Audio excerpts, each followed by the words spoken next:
In flesh. I'm here with Trevor Watson, my old friend, who's Literally old friend. yeah. Well, we've Ancient been friend. I think since like the 1980s, right? 80s. Absolutely. 1980, 1984. Fantastic. Five. What a great decade for music and everything, though. I think lots of different music. I think Lots so. of different music. Yeah. Back then, you were with Lynn O'Rourke, and you were doing Club ID at the Mannequin. The late Lynn O'Rourke. Lynn O'Rourke, she was such a wonderful lady. She was always so nice to me. She was absolutely wonderful. She An was angel. just really, really cool. But we're doing a video interview right now with Trevor for Reviewer TV, and it's because... Spontaneous, by the way. Spontaneous, by the way. He didn't even expect us. I was just in town, and I thought I'd pop in uninvited and check out That's the his usual pad. operation. I used to do that to the Revolt In Style office on Terminal Line all the time, with you and Thad Temple hanging out. And he's passed away as well. He just passed away recently, yeah. I went up to see him like most days at the hospice. It was tragic. It was tragic. What was wrong with him?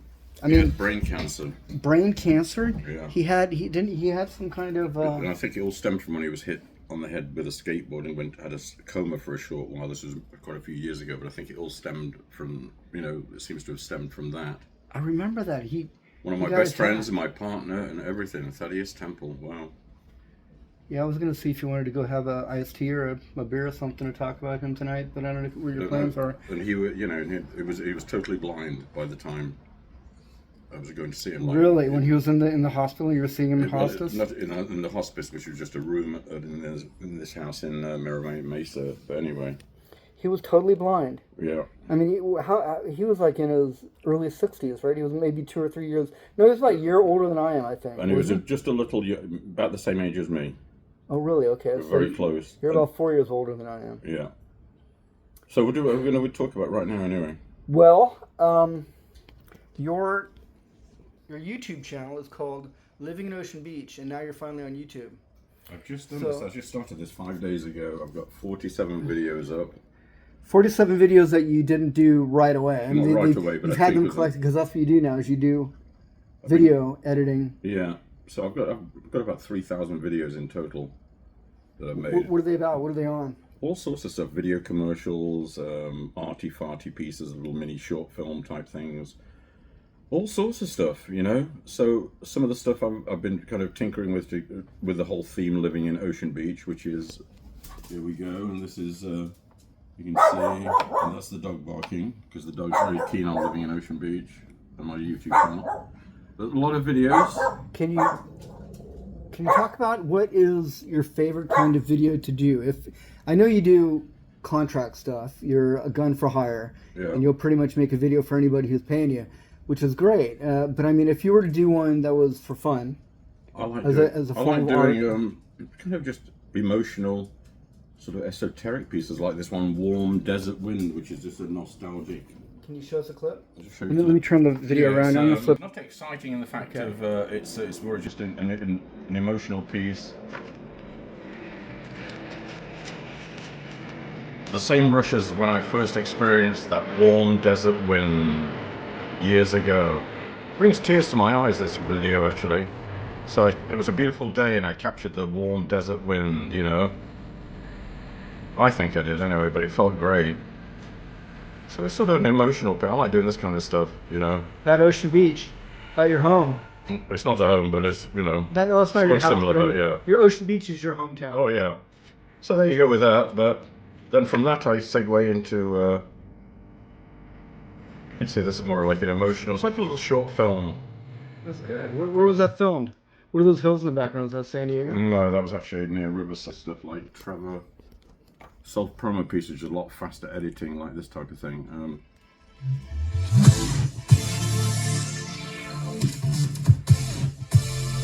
Shameless self-promotion, but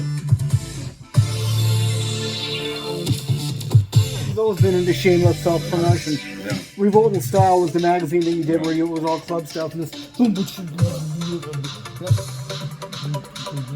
There's I made a music track actually that I haven't put up yet. It's called I Want to Get Lost in Ocean Beach. That's the next video I'm going to put up.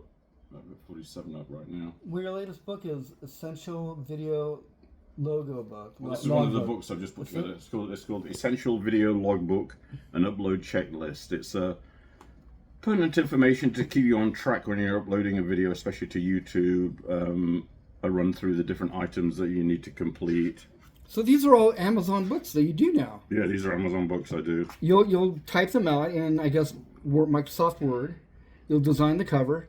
You email them to Amazon. Headache relief, which I actually use. I saw Password that. book. These are just some examples. Just the ticket. How many books do you have up on Amazon, Trevor? I've got 40 books on Amazon right now. 40 books. And I started about 4 months ago. So that's not bad going. No, not at all. No.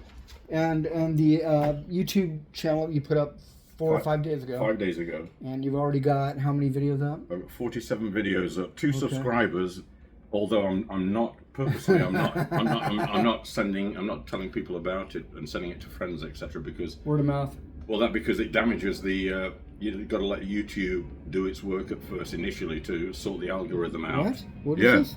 You have to do that? Special tip, yeah. Like if you get a YouTube channel going and immediately, because you're so excited, you start sharing it with your friends and family and people and whatever, it's gonna just nearly destroy you right from the word go, because there's a whole process that YouTube and the algorithm goes through, and it needs time to process, and that interrupts its data collection and throws it for a curve. You know, I can go into more detail, but it's something. Don't do it. Where did you hear that? That sounds like that's, I don't know. No, it's for real. No, it's absolutely for real. Where did you hear it? Who told you that? I'm just immersed every day watching like tutorials on video production, social media, etc., etc. A YouTube authority said that in a YouTube video on YouTube, probably. No, he did. A really good, somebody that I really respect as far as well. It's just, he knows his stuff. These look great though.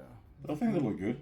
They look really good. They look really good. I think, I've got to. At my age, nobody's going to hire me, so I've got to get some online business going. Well, that's always been my personality too. Even when I was young and people wanted to hire me more, I always liked being self-employed. I think you did too. Yeah, I think you were more cut out to be self-employed. Weren't you the most thrilled when you were doing Revolt In Style? Absolutely. And things were going back in like the early 90s and stuff? Absolutely. I wanted to write I'm putting together a book about how to deal with panic attacks, because I've always had panic attacks. Have you really? And I wanted somebody to write something about me for the beginning of the book. So I decided to just ask ChatGPT, and it was amazing what they came up with. Just amazing. It's like crazy. I need an intro for my book, ChatGPT. Yeah, exactly. Could you write something about me, please? Yeah, look, it was so glowing. It was just crazy. How did they know about you, ChatGPT? It collects information for if you've had any news articles about you or this and the other.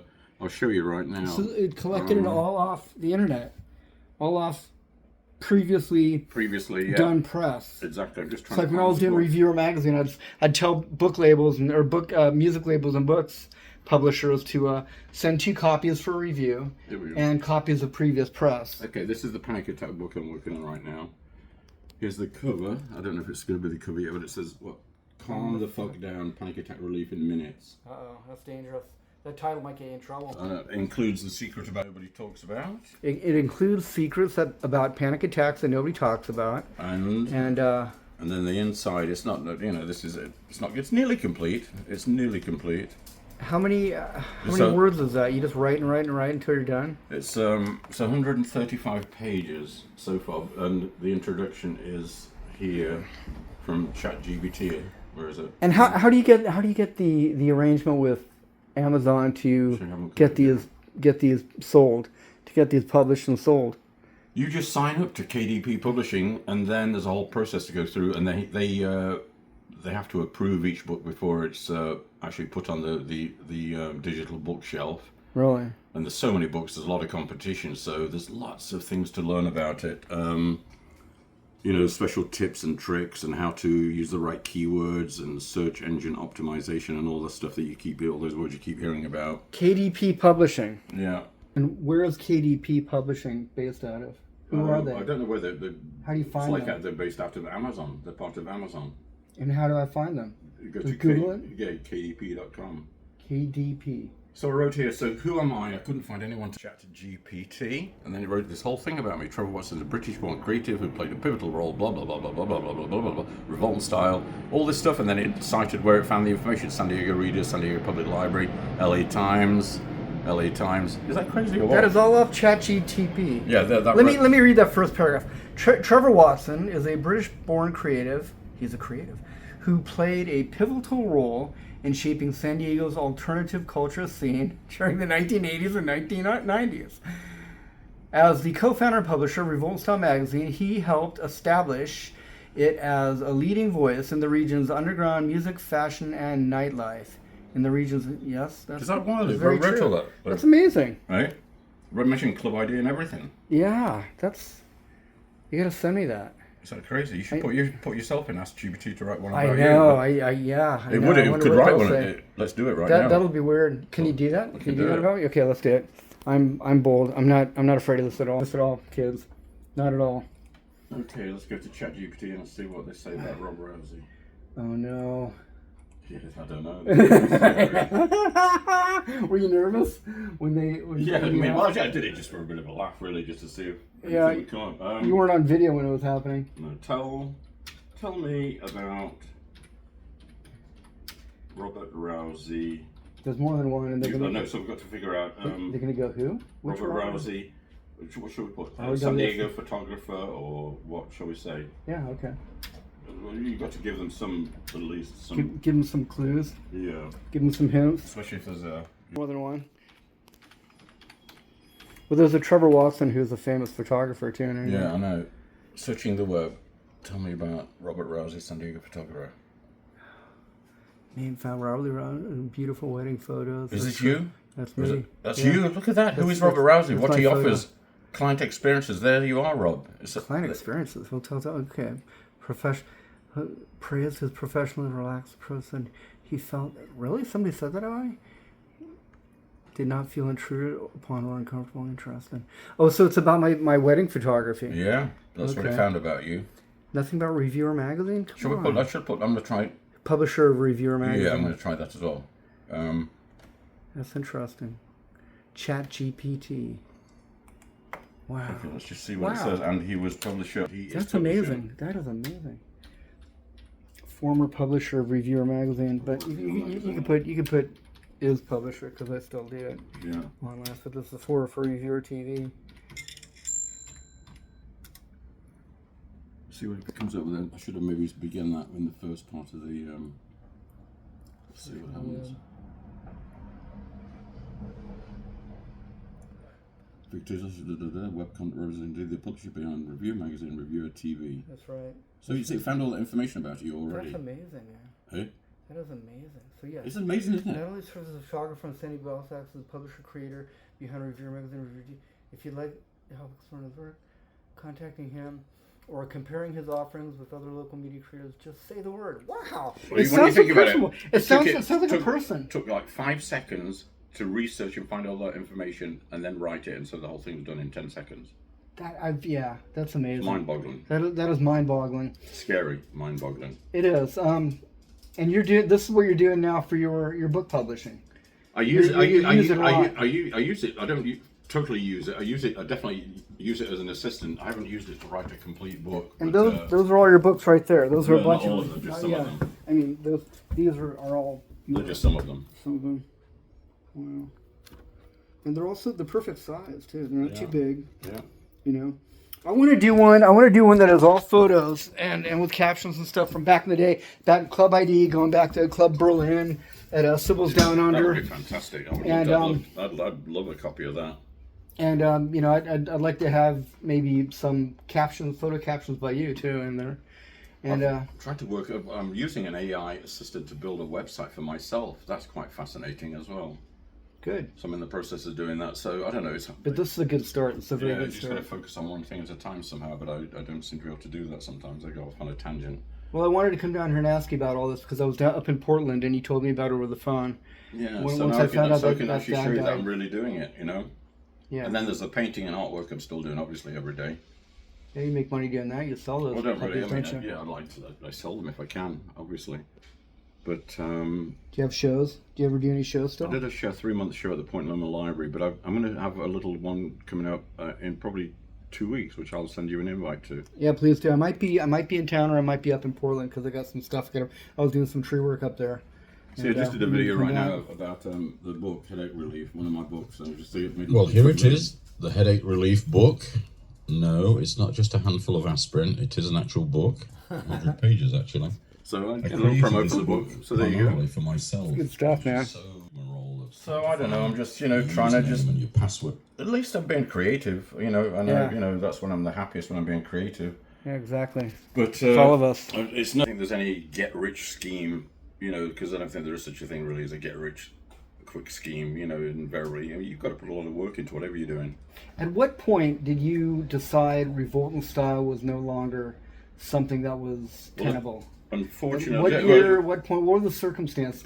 Thad took it over from me, right? Yeah, well, but Thad and I, although fantastic, we were best friends. We just had a falling out. He was such a hardcore. He was always butting heads with everyone. We had a falling out about the direction and the content of the magazine. I liked it really being eclectic, full of all sorts of things and not predictable. And he wanted to take it into a very predictable sort of like extreme sports, strippers, and just the predictable stuff. And I was like, no, I want it to be like, a bit of Charles Bukowski and poetry and esoteric stuff and just whatever, Why couldn't they be combined? Why weren't they compatible? Because they were for a while. It was extreme sports. It was a bit of, advertising. Well, I don't know, but we just had a bit of a falling out. We just had a falling out and I just said... It was about advertising, huh? Because he was the advertising manager. He felt he had more power.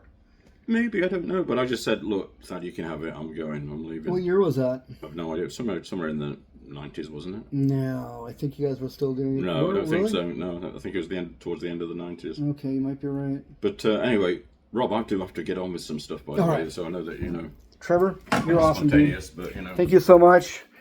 Right. At work, at home. At work, at home.